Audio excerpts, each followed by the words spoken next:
Bien, continuando con nuestra discusión sobre procesos termodinámicos, permítanme ahora establecer a partir de la primera ley de la termodinámica, que en términos generales nos establece la conservación de la energía, como el calor que está entrando en un sistema es igual al cambio de energía interna más el trabajo que dicho sistema me pudiera proporcionar.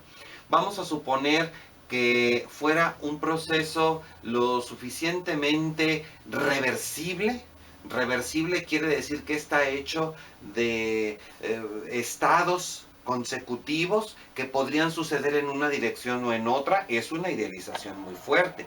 Decir que un proceso es reversible es muy fuerte esa idealización, pero podríamos establecer que si eso sucediera en el caso más idealizado, pues entonces cada una de las funciones que integran la primera ley se podría tratar como una función diferenciable. Y podríamos escribir con toda libertad: diferencial del calor transferido es la diferencial de la energía interna y diferencial del trabajo realizado. Particularmente nosotros hemos visto que el trabajo realizado en un sistema como el que estamos revisando, gases ideales, con todas las perfecciones que les suponemos y las aproximaciones que les atribuimos, sabemos que el diferencial de trabajo es presión por diferencial de volumen.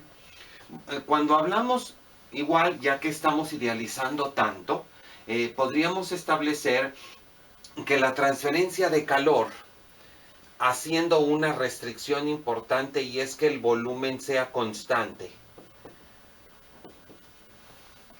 Dicha idealización nos llevaría a la conclusión de que al ser constante el volumen, la diferencial sería cero.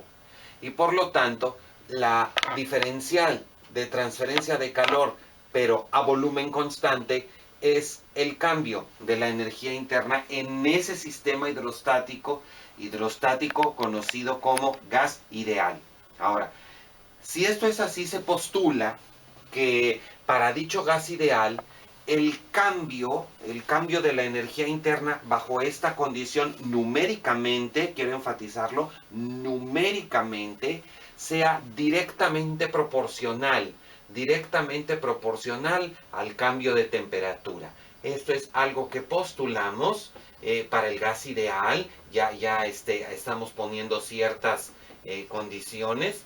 Lo postulamos para un gas ideal en un proceso a volumen constante. Esto es una relación numérica.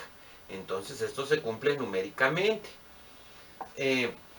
Esa proporcionalidad, a la constante de proporcionalidad se le va a conocer como capacidad calorífica a volumen constante. Ese es su nombre. Entonces a CB le vamos a llamar capacidad calorífica a volumen constante. Podríamos atrevernos a decir que una propiedad inequívoca del gas ideal es que su cambio de energía interna es directamente proporcional a la temperatura, y esa proporcionalidad se da a través de una constante que se llama capacidad calorífica a volumen constante. Ahora bien, una vez propuesta esta relación para la energía interna, insistimos que esto es válido si y solamente si tenemos un gas ideal. Bueno, pues podríamos pasar a definir nuestra primera cantidad notable de la termodinámica, que le llamamos potencial termodinámico, y que técnicamente lo vamos a abreviar con H, y la llamaremos entalpía. Y a la entalpía, bueno, vamos a darle una definición, como históricamente se hizo. Definamos la entalpía como la suma de la energía interna más el producto de presión por volumen. Insisto, aquí ya no estamos hablando, pero es importante que esto va a ser válido siempre, pero estamos definiendo esta entalpía y le estamos dando una definición, estamos estableciéndola como un potencial termodinámico. Dicho de una manera demasiado excesivamente coloquial, si la energía pudiéramos considerarla algo así como el dinero, U sería el dinero con el que contamos de contado para gastar en el momento. Y H sería todo el potencial económico que tenemos de lo que tenemos en efectivo más lo que nos deben. Entonces, si así pudiéramos nosotros interpretar este potencial energético, este potencial termodinámico totalizante, y le ponemos nombre, ese nombre sería entalpía. Ahora bien, ya que estamos suponiendo nuestras condiciones de idealización, pues entonces podríamos diferenciarla. Podríamos diferenciar nosotros la entalpía, suponemos entonces que es una de las llamadas en termodinámica función de estado, y esa función de estado por lo tanto es diferenciable. Entonces podríamos escribir diferencial de U, aquí tenemos un producto, diferenciamos el primer factor y multiplicamos por el segundo, más el primer factor por la diferencial del otro. Entonces ahí tendríamos nosotros lo que sería la diferencial de esa entalpía. Pero nosotros ya habíamos establecido también que en este esquema idealizado que estamos trabajando, pues podríamos también diferenciar la primera ley de la termodinámica, de tal manera que la diferencial del calor sería precisamente la diferencial de la energía interna más la diferencial del trabajo, a la cual ya le pusimos nombre propio. Le habíamos puesto nosotros que era simplemente P diferencial de B. De tal manera que a partir de esta primera ley de la termodinámica podríamos establecer que el diferencial de la energía interna sería igual ni más ni menos que al diferencial de calor menos P diferencial de B.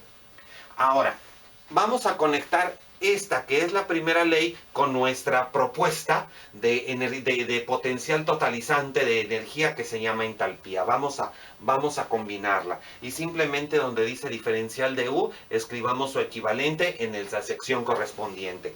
De tal manera que tendríamos el diferencial de entalpía sería diferencial de Q menos P diferencial de B más diferencial de P por B. Lo vamos a poner en este otro orden, B diferencial de P, simplemente voy a poner los mismos factores en otro orden, desde luego más P diferencial de B.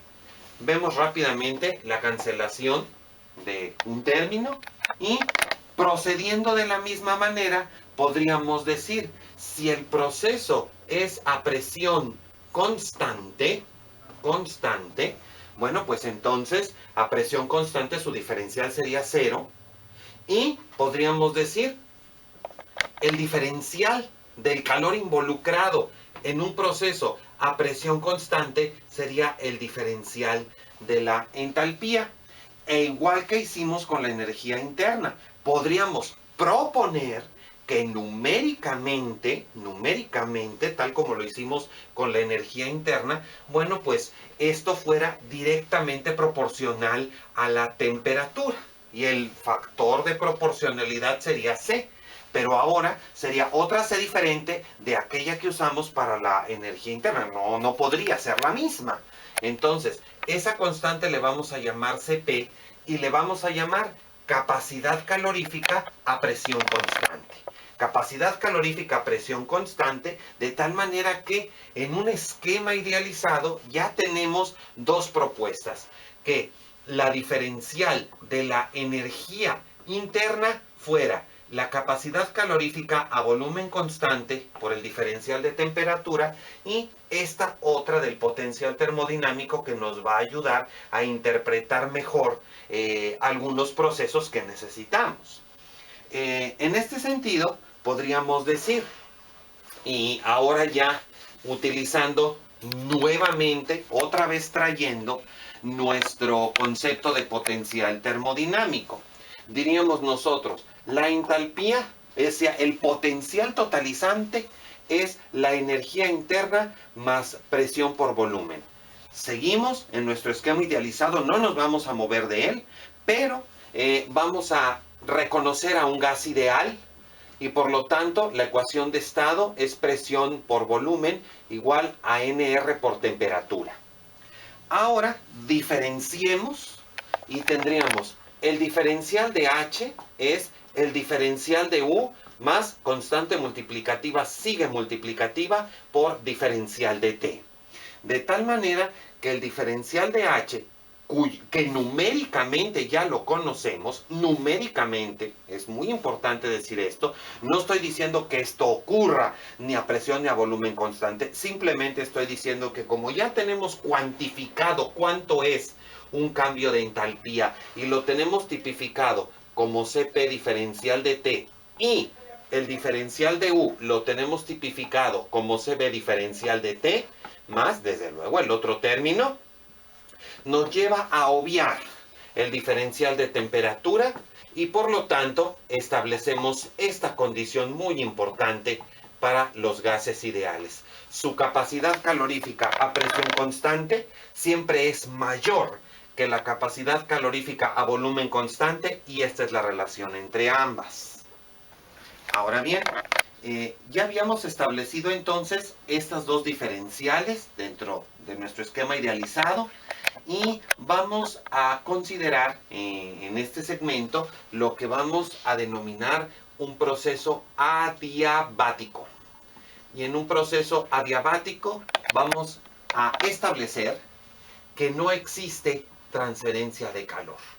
Nuestro sistema lo aislamos de tal manera, le ponemos tales paredes que el calor no pueda fluir. Por ejemplo, envasamos en un tipo termo de tal manera que ni el calor puede entrar ni se pueda salir del sistema. Entonces, cuando no hay transferencia de calor, diremos que el proceso es adiabático. Una pared adiabática será aquella que no permita el paso del calor, al contrario de una pared como sería una metálica, que sí permite muy fácilmente el transporte de calor. Esa sería una pared diatérmica, porque lo facilita. Vamos a ver el proceso contrario, en donde la pared no lo facilita, es un proceso adiabático. Y bueno, pues consideremos las dos relaciones que traíamos previamente. Si dQ vale 0, entonces podríamos decir en la primera, el cambio de energía interna es igual a negativo presión diferencial de volumen. Seguimos pensando en un sistema hidrostático, en un gas ideal, por las coordenadas que estamos utilizando. Y en el otro tendríamos que el diferencial de la entalpía sería volumen diferencial de presión.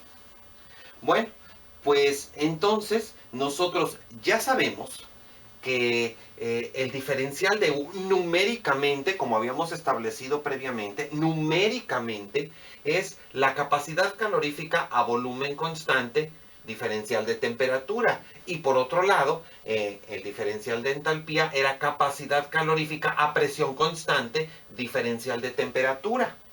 Entonces, podríamos nosotros hacer una división. Vamos a dividir. Vamos a dividir nuestra ecuación de abajo entre la ecuación de arriba. Y diríamos, B diferencial de P sobre menos P diferencial de B igual CP diferencial de T sobre CB diferencial de T. A la razón que aquí vamos a encontrar CP sobre CB, normalmente se le conoce en la literatura de la termodinámica como gamma, la letra gamma.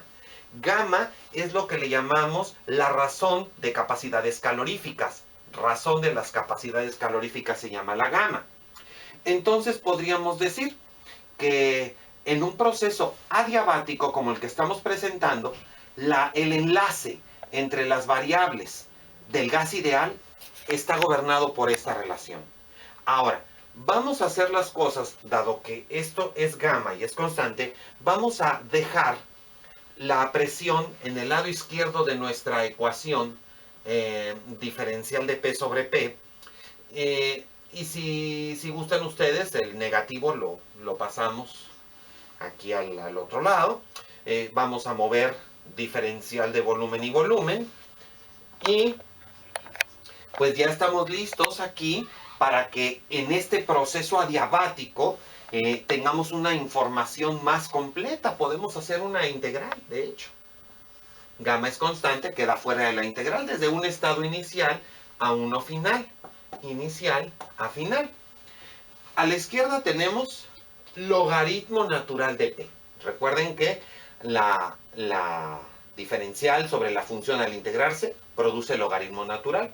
De un estado inicial a final es igual a menos gamma. Y aquí tenemos nuevamente logaritmo natural de volumen de un estado inicial a final. Las identidades de los logaritmos nos van a ayudar aquí. Tendríamos logaritmo natural de presión final menos logaritmo natural de presión inicial, pues simplemente hacer la resta, la evaluación, es menos gamma por logaritmo natural volumen final menos logaritmo natural volumen inicial. Y las leyes de los logaritmos nos enseñan que la resta de logaritmos es el logaritmo de la división. Y a nuestra derecha tenemos igual, logaritmo natural de la división. Ahora, este factor negativo gamma puede entrar al logaritmo. Hay que recordar, ese es un principio más de los logaritmos. Este menos gamma puede entrar al logaritmo convertido en exponente. Ahora, podemos ya, si el logaritmo de esta cantidad es el logaritmo de estas, dos cantidades son iguales. Y podríamos decir con toda tranquilidad, presión final sobre presión inicial igual a volumen final sobre volumen inicial a la negativo gamma. Déjenme aquí, al hacer negativo gamma, un exponente negativo, pues nos obliga a que si tenemos una fracción, la podemos invertir. Entonces podemos decir volumen inicial sobre volumen final, invierto la fracción, pero pongo a la gamma. Así que la expresión final sería la siguiente. Aquí tenemos volumen final a la gamma que podemos pasar multiplicando. Y para el proceso adiabático deberíamos llegar a la siguiente conclusión. Presión final por volumen final a la gamma, presión final, volumen final a la gamma es igual, aquí igualmente, presión inicial por volumen inicial a la gamma. Y esta relación es la que se va a convertir en la relación constitutiva de un proceso adiabático. Así que, con esa expresión que acabamos de obtener, que podríamos decir, la presión por el volumen elevado a la gamma es la presión inicial por el volumen inicial a la gamma. Con esto, ya podríamos nosotros calcular el trabajo mecánico que podemos obtener en un proceso adiabático. Podríamos nosotros decir cuál es ese trabajo. El trabajo, ya sabemos, es la integral desde el estado inicial al final de presión diferencial de volumen. Esa es su definición de trabajo. Ahora, en el caso de un proceso adiabático, hay que subrayarlo, esto es válido solamente si el proceso es adiabático, recordando que adiabático quiere decir que puse paredes de tal manera que no hay transferencia de calor, podré estar ajustando las presiones, podré estar ajustando el volumen, pero el calor no entra ni sale del sistema. Entonces, pues podríamos decir, vamos a integrar desde un estado inicial a uno final la presión, que pues tranquilamente la podemos despejar, que sería presión inicial, volumen inicial a la gamma, dividido sobre volumen a la gamma. El volumen lo traemos dividiendo y entonces ya tenemos despejada la presión para ponerla en su posición correspondiente, diferencial de volumen. Desde luego que como este es un estado de referencia, estas son constantes, las sacamos de la integral, presión inicial, volumen inicial a la gamma, integral de un estado inicial a final, tendríamos nosotros diferencial de volumen sobre volumen a la gamma. Y pues podemos naturalmente escribir que este trabajo mecánico es presión inicial, volumen inicial a la gamma, integral de un estado inicial a uno final, de volumen a la menos gamma, diferencial de volumen. Esta integral es muy sencilla, porque es simplemente, esta sería volumen menos gamma, se suma 1. Acuérdense que cuando se integra una potencia, entonces al exponente se le suma 1 y dividimos entre precisamente esta cantidad. Es como cuando hacemos integral de x cuadrada, es x al cubo sobre 3. Es exactamente lo mismo. Ahora, estamos partiendo de un estado inicial hasta uno final. Vamos a darle una expresión un poquito más simplificada aquí al trabajo. El trabajo vamos a posicionarnos en el final, ¿verdad? Sería presión inicial, volumen inicial a la gamma que multiplica. Vamos a ver, aquí sería un común denominador y sustituimos el estado final. Volumen final a la menos gamma más 1 menos, ahora el inicial, volumen inicial a la menos gamma más 1. Entonces, rápidamente podríamos nosotros aplicar este factor a cada uno de los dos elementos de la resta. Presión inicial, volumen inicial a la gamma, volumen final a la menos gamma más 1, menos presión inicial, volumen inicial a la gamma por volumen inicial a la menos gamma más 1 sobre menos gamma más 1. Aquí es conveniente darnos cuenta de una cosa. Presión inicial, volumen inicial a la gamma es una cantidad conservada. Esto es cierto durante todo el proceso adiabático. Entonces es válido desde el inicio hasta el final también. De tal manera que si tengo los dos índices inicial juntos, puedo tranquilamente poner los dos final. Y aquí voy a hacer precisamente esto. Estos dos inicial es igual en el estado final. Bueno, pues lo voy a poner de esta manera y rápidamente llegamos a nuestra conclusión. El trabajo de un proceso adiabático es presión final y aquí pues es el volumen final gamma. Aquí sumamos los exponentes, gamma se cancela y queda volumen final menos, tendríamos presión inicial y aquí tendríamos exactamente lo mismo, es la misma base, pero los exponentes se suman, me quedaría a la primera potencia sobre menos gamma más 1. Y esta va a ser entonces la expresión para determinar el trabajo producido que obtenemos en un proceso adiabático.